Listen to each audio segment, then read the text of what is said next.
Hi, everyone. So today we're going to be interviewing Iwona, who is the founding member of Butterfly11. And first of all, I'll briefly introduce myself. My name is Brittany. I am a women's dating coach, and I help women get the relationship they want by becoming irresistible to high-quality men.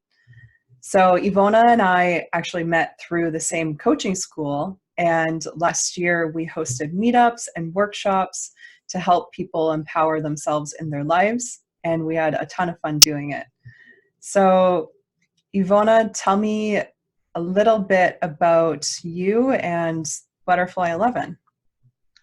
Butterfly11 Global Movement is a movement we set up with other coaches because we recognized the greatest needs within every person, every one of our clients that we were helping, which is the need for unconditional love and acceptance.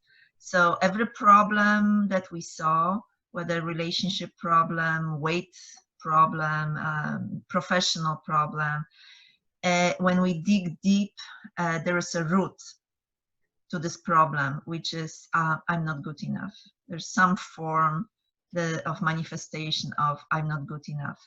So we recognize that this is global epidemics, and we wanted to help people on the global scale. So we set up this movement, and we are connecting with people through online and offline through heart circles and through various workshops that we will be conducting and meditations, and we also share stories. So we invite people to share their life story of sorrow and happiness and joy, and through reading those stories we connect, because even though we are so different, we realize that we are also so similar.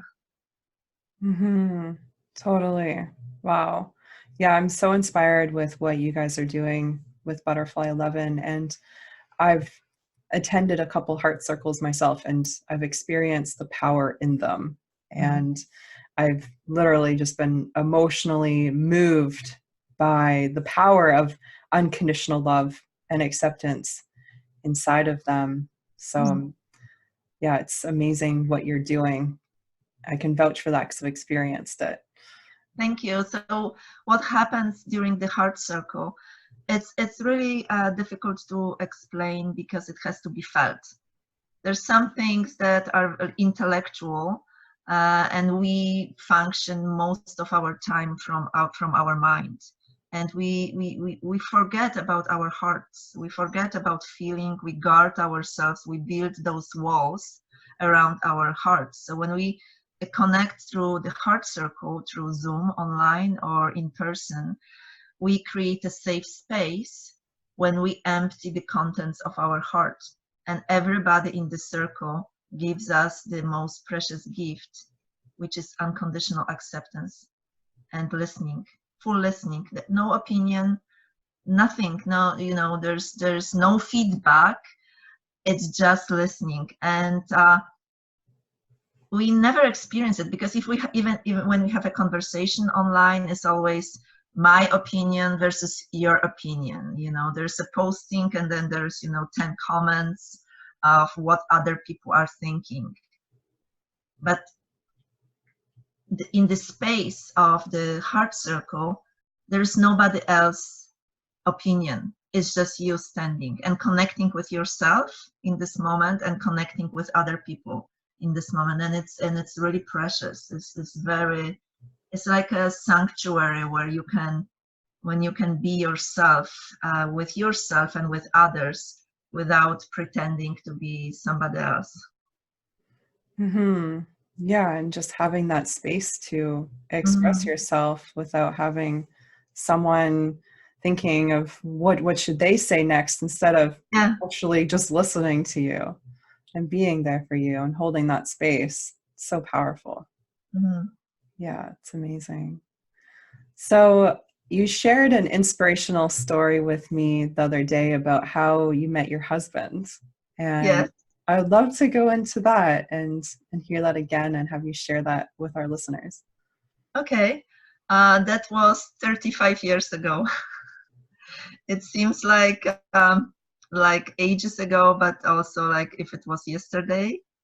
I was at the seaside in the Baltic Sea with my girlfriend, my friend, and two other guys that we were kind of seeing at the time. And I was on the beach, and beautiful day in the middle of the summer, and I see this guy, and I just say I have to meet this guy. And I asked my friend to take those two other guys and just distract them and just go to town to bring some food so I can be here by myself. And so that happened, and I was on the beach by myself, and I basically did everything to attract this guy attention. I was in a bikini, so I was doing those different poses and it worked, and the rest is the history. So it was, you could say, a love at first sight, and I knew it, and I was not finding excuses. I like to live from my heart. You know, I know what I want, and if I want it, I just go after it. So it was the same. It was with this relationship. It was with my emigration. I was born in communist Poland, and in 1989, right after I left university, I finished my degree. 3 days after, I was emigrating because I knew I don't want to stay there. I want to live somewhere else. I want to explore the world. And, you know, I had nothing. I was nobody. I knew nobody. I was just living. And at the time, it was difficult to get a passport and visa. But I knew I want something else. So there was always this drive within me to listen to my heart. And even if I don't know the shape of what it will happen, I'm not denying the voice of my heart. I'm just following it, and things fall into place if you live from your heart in an authentic way, because your mind will always come up with hundreds of justifications of why you shouldn't be doing it, and if we don't listen to our heart, then how can we be happy? Did you know the power of the heart at that time, or was it you were just following your I was just following. I didn't know anything. I was, you know, this 20-year-old woman that knew nothing about life. It was just instinctual, you know. There was no planning. There was no inner wisdom. There was nothing. I just maybe it's partially my personality, because I'm Aries, so I'm very forward. I'm very open and direct, and always, you know, walking fast, moving fast, going for leadership roles, and so that was helpful. So I don't have any particles within me that are kind of like a restraint or, you know, an uncertainty. I just power on. So I think, you know, it's personality, which probably comes with genes or upbringing. You know, it was helpful to me to live this authentic self in a kind of like a fearless, almost frantic way. I hear just like a lot of confidence in that too. Like you're just really confident in yourself and like right unstoppable. Yeah, it seems right now that I'm confident, but I was so shy. I was so introverted. I was like super shy. So there was a life force within me, but, you know, I had a 20 years of upbringing that was very restrictive, that was kind of damping my spirit, but still there was something within me that pushed me forward. So and then I realized 30 years after, at 50 and over 50, that my personality is actually my choice. So yeah, I might have an inclination to be more withdrawn or, prefer to be by myself, but it doesn't mean that I have to be. I can still explore being more social, and that's what I've done with you. Yes, last year when we set up those meetups, that was completely out of my comfort zone. Yeah, but I liked it. I actually enjoyed it very much. So I just proved to myself that I can be whoever I want to be. I'm not at the mercy of my labels that I'm applying to myself as I'm of a certain personality. It's just a made up story in my mind that I can believe, or if it's not working for me, I can make a different story. I can create a different story and try it out. When did you start to believe, like when you bought into the I'm shy, when did you start to buy into that? That I'm shy? Yeah. Oh, from early on, from a little girl, I was always like a little flower, crying every day, being easily bruised, offended, at the mercy of what other people were thinking about me constantly for years and years and years. And, and then that culminated with a depression. I think depression, I see the gifts of the depression in my life because, the life force within me was telling me, no, this is not who you should be. And I was very confused. I was like in a cocoon. And there was this period when, when you're inside of a depression, it feels like a void, like a darkness. And what is dying, what wants to die is those particles that are not our authentic selves. And now I see the benefit of my depression. But when I was depressed, I resented it. I didn't want to be depressed, obviously. But, when you look back at your life at certain points, then you see that everything that happened, it has had its purpose. It's just like a puzzle, and all the pieces finally fall into place. And all those events that were painful and all the suffering was like polishing a diamond. Mm-hmm. That's how I see it. And now I'm just looking and I say, oh, this was so much fun, but at the time it was so painful. Yeah. Yeah. It was like the removal of all the stuff Yeah. you had put on, Yeah. all the layers. So, so you, at a young age, you felt shy, and what was it in you that you were able to like be confident and, attract this man who was your soon to be husband? I wouldn't say it was confidence. I was still shy, but if there is this energetic pull, then your shyness just evaporates. It's just this powerful chemistry, and you can give in to your shyness, or you might say, okay, no, I want it now. So sometimes there are elements within us that are more powerful than shyness, and we can submit to this force, or we can submit to this force. And I was not doing anything consciously at the time. It was just like happening. But now I can see that I was the creator, and I was choosing a certain behavior, even if it was done in an unconscious way, but I still was making a choice. Mm-hmm. Yeah, so powerful. That's what every moment in life is just making choices. Yes.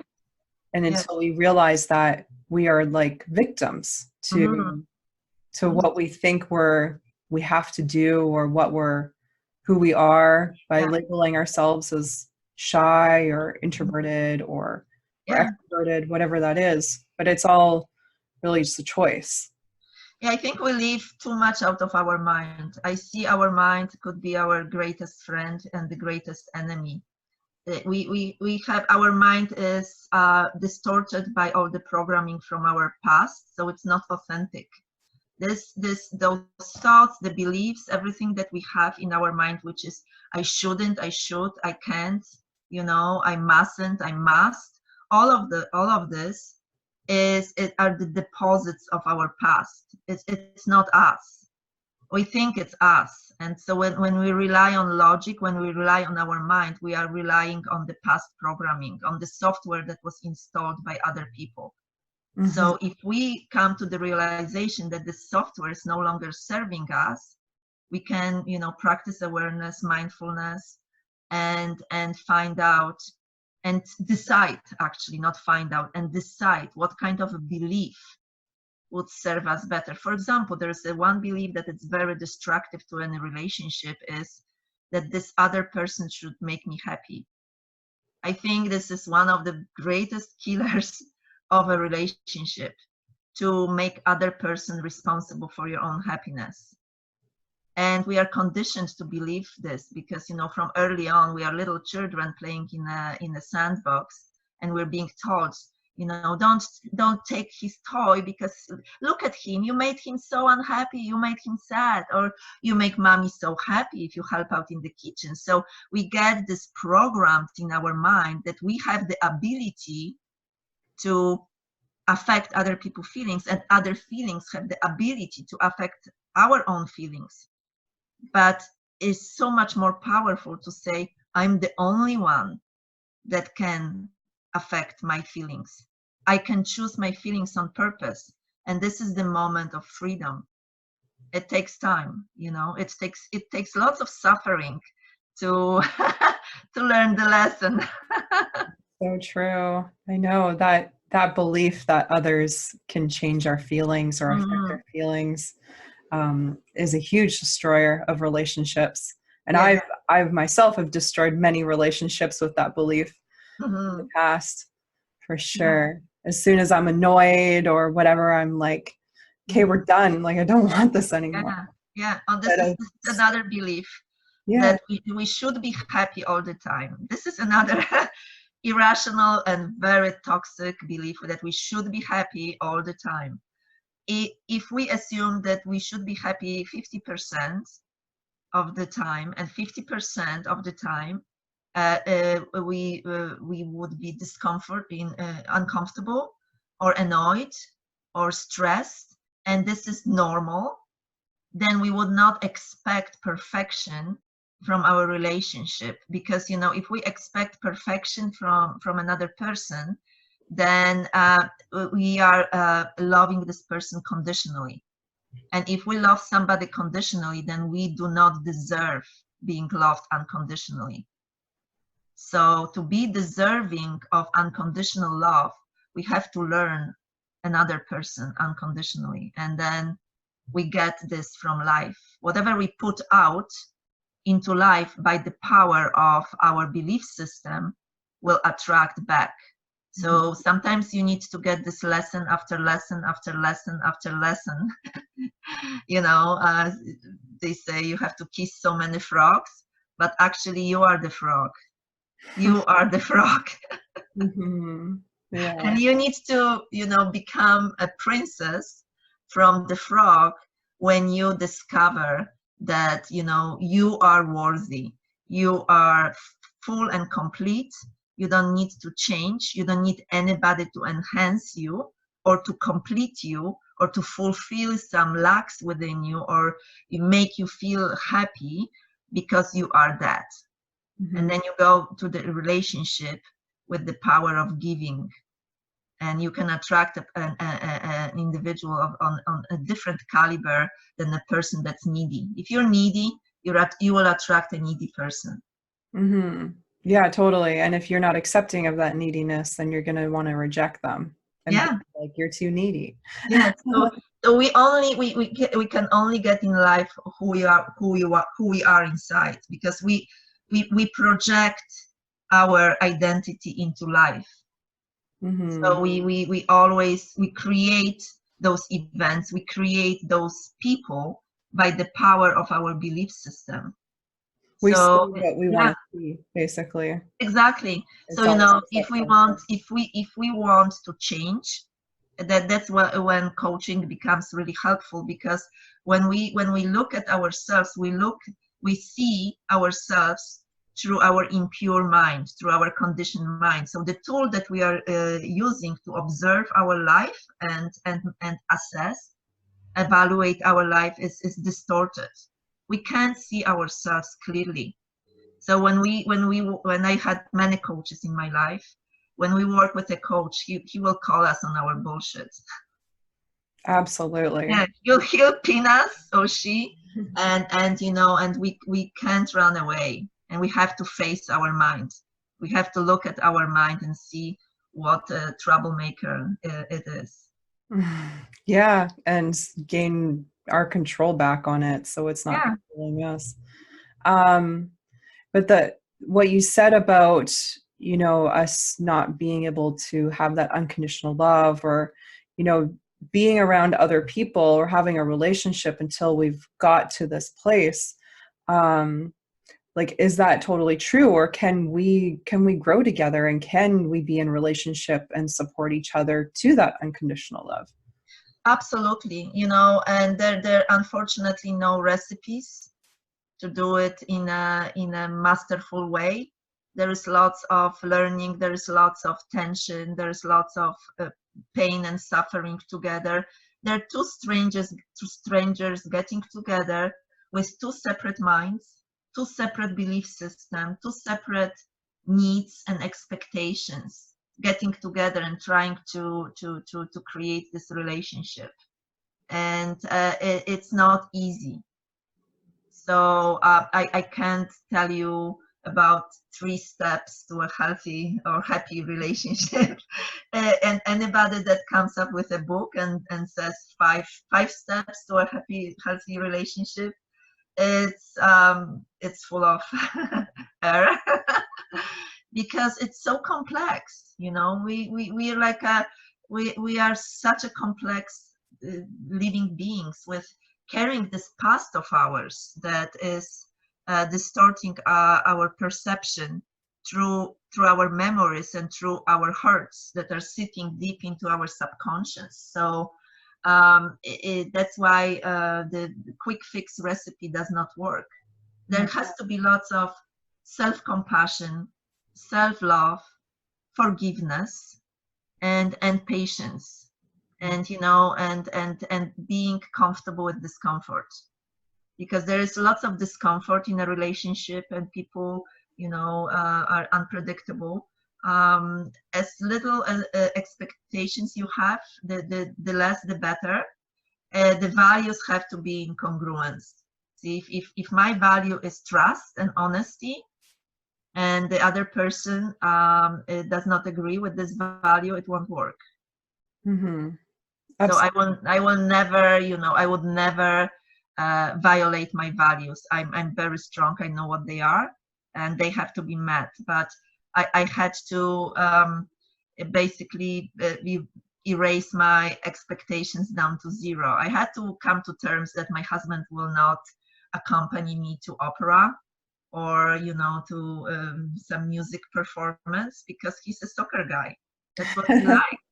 He likes to go to the soccer field every day, every single day, kick the ball, and you know, and watch the Barcelona playing on TV. And I have no interest in this sort of things whatsoever. So I used to have expectation that he will do something for me, and that was causing me lots of anguish, because obviously he was not in compliance with my expectation. But once I gave up on those expectations, and I realized that I have a person who has a good heart, I have a person who is devoted father, who is always there for me. Yeah, he will not go with me to opera, and he will not be doing those things I like to do. But after 35 years in a relationship, it was worth it for me. Yeah, and like him taking you to like the opera wasn't something in your like top values. It was something, No. it was just an expectation, something Yeah. wanted, and what was really important was just having this like deep heart-to-heart connection with someone, and you know, someone who's just grounded in there for you, which totally. And so, you know, we need to discern between our wants and our needs. I want many things. I want vacation today. I want to win $1 million. I want this and that. But this is not what I need. What I need is family. I need to know that I have this foundation in a healthy family, in a man that to whom the family is the most important thing, and devoted to children. Those are more my values. That might not be somebody else's values, but I'm really strong, and I know, and I'm honest with those values are mine, and so are his, and will always be. So we come from the same foundation, and everything else, you know, the annoyance of him never putting his shoes into the closet instead of leaving it in the hallway for 35 years. I have to overlook this. I have to. It's like, it's those little things that destroy relationships. Exactly. If we let them, right? Yeah. Yeah, it's so funny. And yeah, you were also saying, you know, like when you went through your depression, like your husband was really there for you and Yes, unconditionally always. loved you and supported Yeah. you. So this is, to me, this is the expression of true love. You know, if somebody is there for you no matter what, you know, because the relationship starts always with this wonderful chemistry, passion, and whatever. Passion is an energy that is short-lived. And anybody that says otherwise is lying. All friends, deep, like friendships I had that had long lasting relationships, they all admitted that the passion is short-lived, and then it transforms into a different shape, which is you know, love that is being for another person and being there no matter what, and that is a different value, different quality. And if this is something that is of importance to you, then you can withstand 35 years with one person. But if it's not, then that's not for you, because it requires lots of sacrifice and you have to give up on certain things. So it's just a matter of priorities. What's most important in your life? And so you need to be really clear what those things are, because you'll get it. Whatever you wish for in life, you'll get just that. Yeah, and it all comes down to our choices. Mm-hmm. Instead of like being a victim to what life gives us, we can powerfully choose what we actually want and need, especially when we know those things, we know our values, we know our priorities, then we can powerfully choose those things. Yes, absolutely. Yeah, that's awesome. I love it. So much wisdom. Well, it comes with time. I think that's the benefit of getting old, is this wisdom and the peace that comes with it, and being really comfortable within your own skin, without this hectic running around and chasing for something that's elusive. That, you know, I used to chase for some kind of a perfection that does not exist.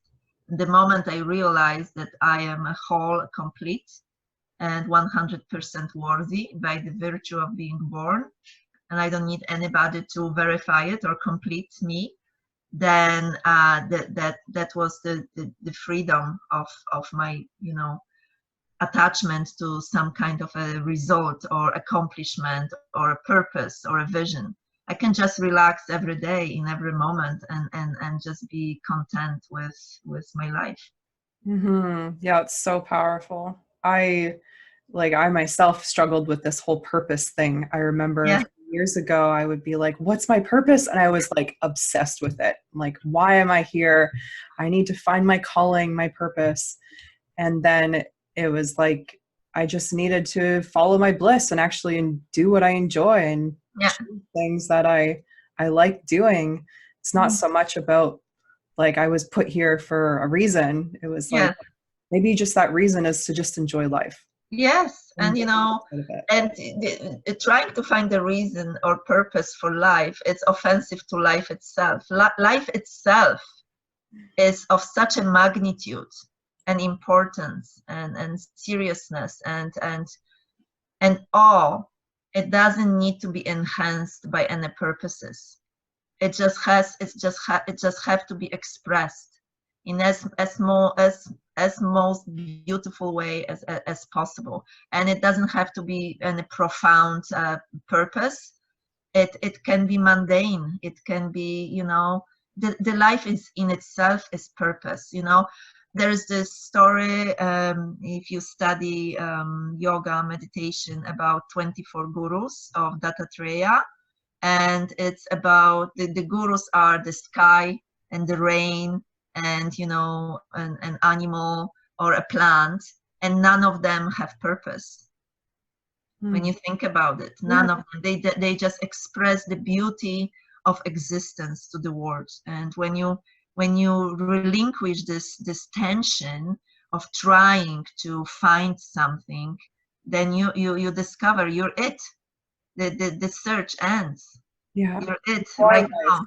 You are life, and you create purpose, and you say what the purpose is. Yeah, and it's not an inertia. It's not like, you know, you start sitting in the corner and vegetating. No, you're still going through life, but at the different level. It's not to accomplish. It's not like, okay, some end result.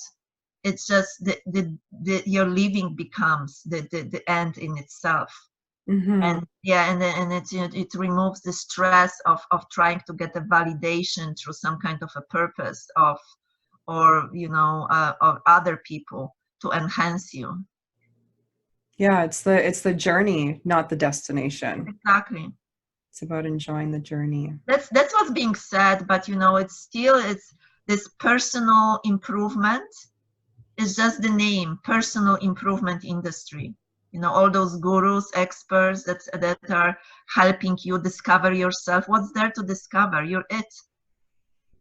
The moment you realize that you're it and you've been it forever, you don't need to search for it, because you're there. You arrive. You already know.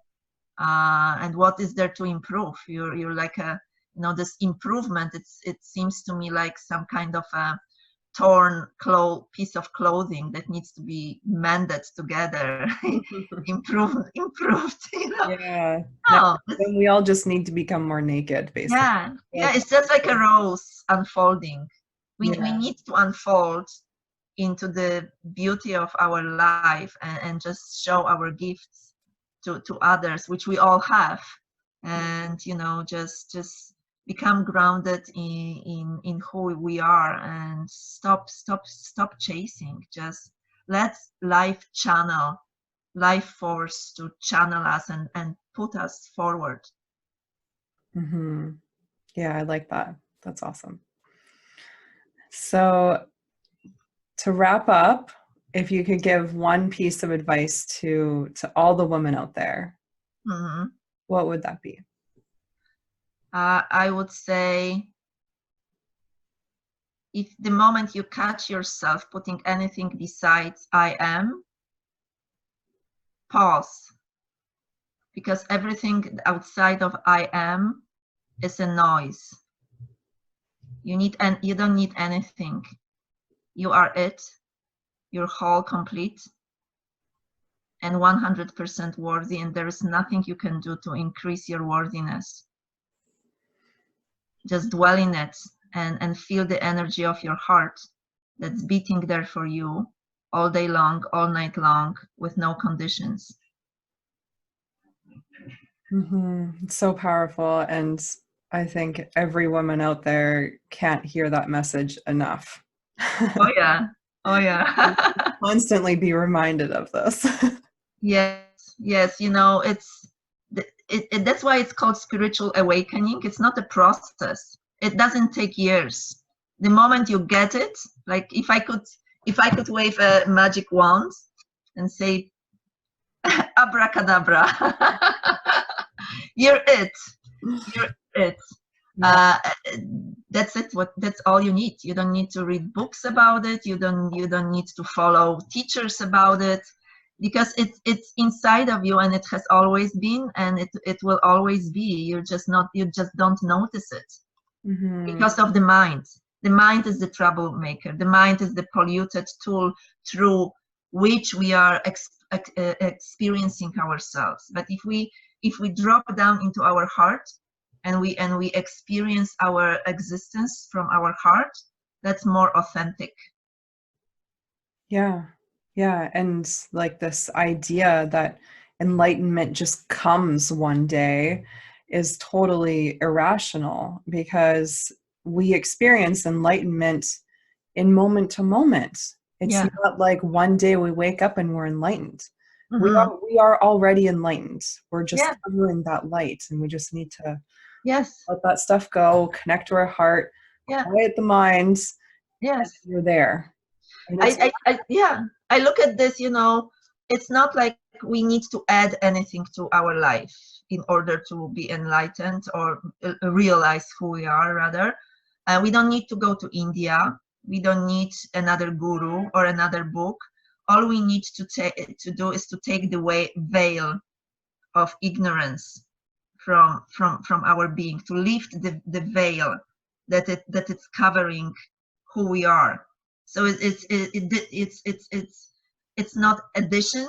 It's just you have to get rid of the noise of the deposits of your past that yeah, are right now, it's obstructing your light. the So conditioning, instead of goods, the yeah I get need this, I need that, exactly I need yeah this. yeah It's all an illusion.